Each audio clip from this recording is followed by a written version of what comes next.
Hey everybody, and welcome back to my channel, and welcome to this week's Friday Reads, where I talk about everything I read in the last week, what I'm currently in the middle of, and what I think I'm going to be getting to next week.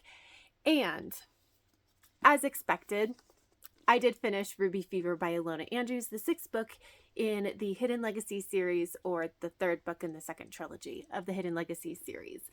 I read this in a day. It was great. I basically sat down and just didn't get up until I was done. But essentially, in this world, it's an alternate version of our world, except 150 years ago. A bunch of people took this magical serum that led to one of three things happening. You die, you turn into a monster, and then you die, or you get magical powers that you are able to pass on to your children. So obviously their world is very different than ours in many ways because it has these magic users. Enter our main character of Catalina Baylor, and she is a very powerful magic user. She is in charge of her family, magical house, and she is a private investigator. And here's the funny thing, in this book, I don't remember exactly the primary plot. Usually there's a case that they're working on, and I read it so fast. It's so good. I don't think there's actually a primary case. It's just wrapping up some of the storylines we had going. Our Catalina's love interest, Alessandro, had some major things going on with trying to track somebody down, and we get a conclusion to that particular arc, and that's mostly what this is. It's really a book where it's wrapping up a lot of the little things that we've been getting throughout the series, because it is effectively the end of the series. So Ilona Andrews has said that they may do another book, or however many books, for the youngest sister, Arabella, but it's not going to be traditionally published. So for all intents and purposes, they wanted to make sure that this was a very satisfying conclusion to this series, even if it isn't actually the end of the series. And that's exactly what we got. And it's interesting because this is supposed to be a romantic trilogy, and this book did not feel like a wrap up to the romance. We did do some things, like Catalina had some personal growth and came to some understanding about who she is within her magical powers. Alessandro had some growth that he had to do. They had to do a little bit of working on their relationship, but it really wasn't anything major, and not anything where it's where it screams romance storyline. It's more like an established couple who is having a little bit of not a hiccup so much in their relationship, just that they need to grow to, they need to do some certain things to grow to the next level within their relationship. And that's really what this was about. And, but it was great anyway, because we had such good conclusions to all the overall story threads that we had going. There were reveals, some of which I guessed, some of which I did not guess, and was really excited to read those. And there was some great scenes where I was just I wish I had popcorn, because the drama is so good. It was just a really, really fun read, and I ended up giving it 5 stars. And then I picked up and subsequently DNF'd Convenience Store Woman by Sayaka Murata. I don't know who the translator is. Sorry. I know that this is translated from Japanese, but it doesn't actually have the translator on the cover. But this is essentially an adult contemporary novella. It's only 160 pages, so I'd put it at a novella. But we're following this woman who is a convenience store worker and has been for the last 15 to 20 years. She is also very clearly written to be something like autistic, although I don't know that they ever say those words in the actual text, but that's it's very clearly, that's kind of how it's written to be.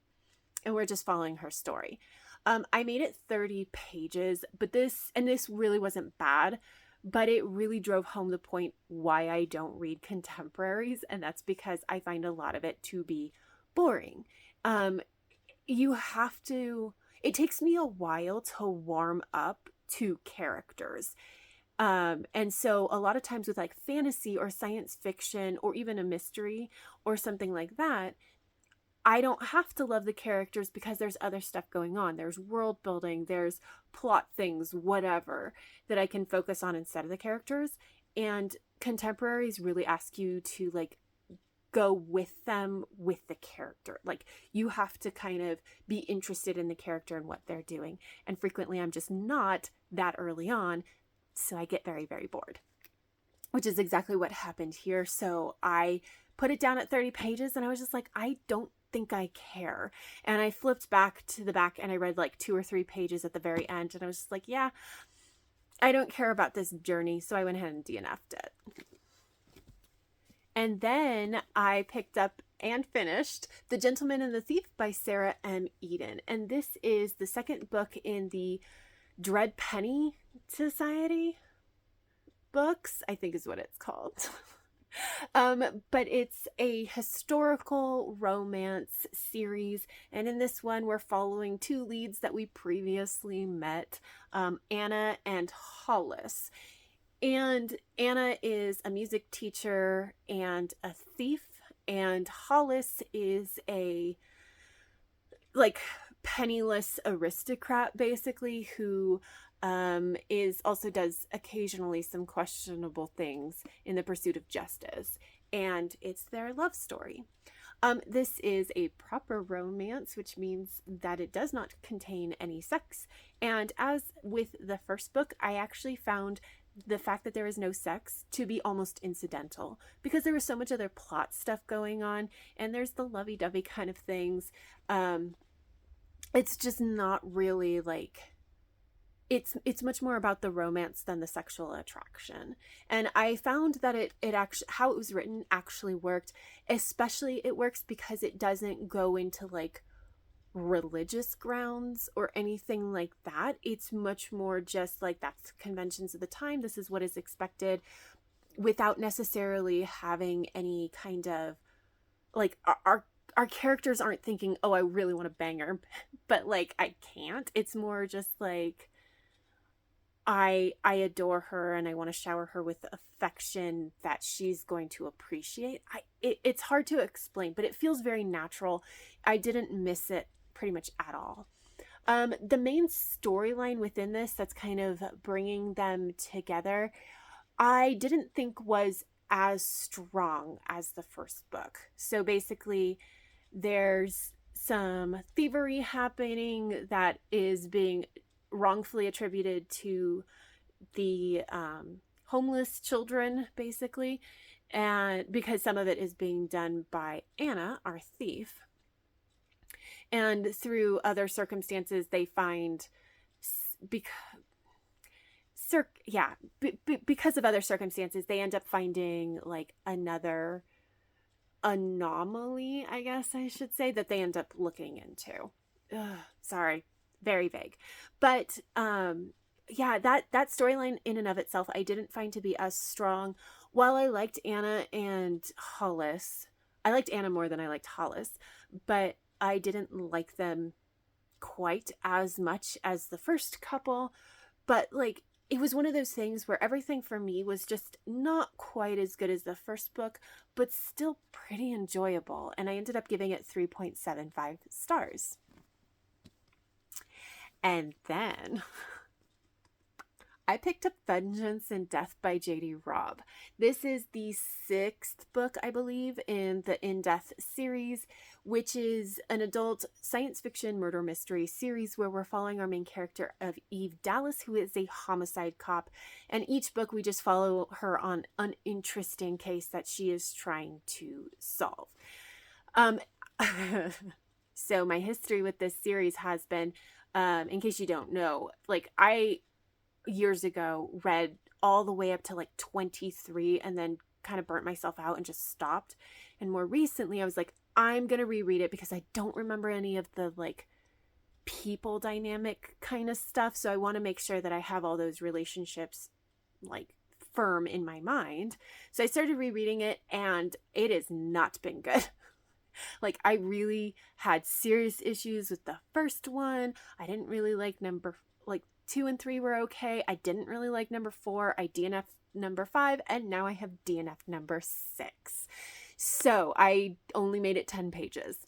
And my issues were, again, I was having more problems with how Eve, as a cop, is working the system. She's not doing anything against the law to like put criminals away, but it's more gray area than I'm seriously comfortable with, especially with a lot of the spotlights that have been shined on just how corrupt cops and our justice system in general has kind of gotten. So this was not like, I really didn't like that part. And then we got a call from the killer, the murderer, and he was talking to Eve, and he's a religious fanatic. And I was like, no, I don't want that in my book.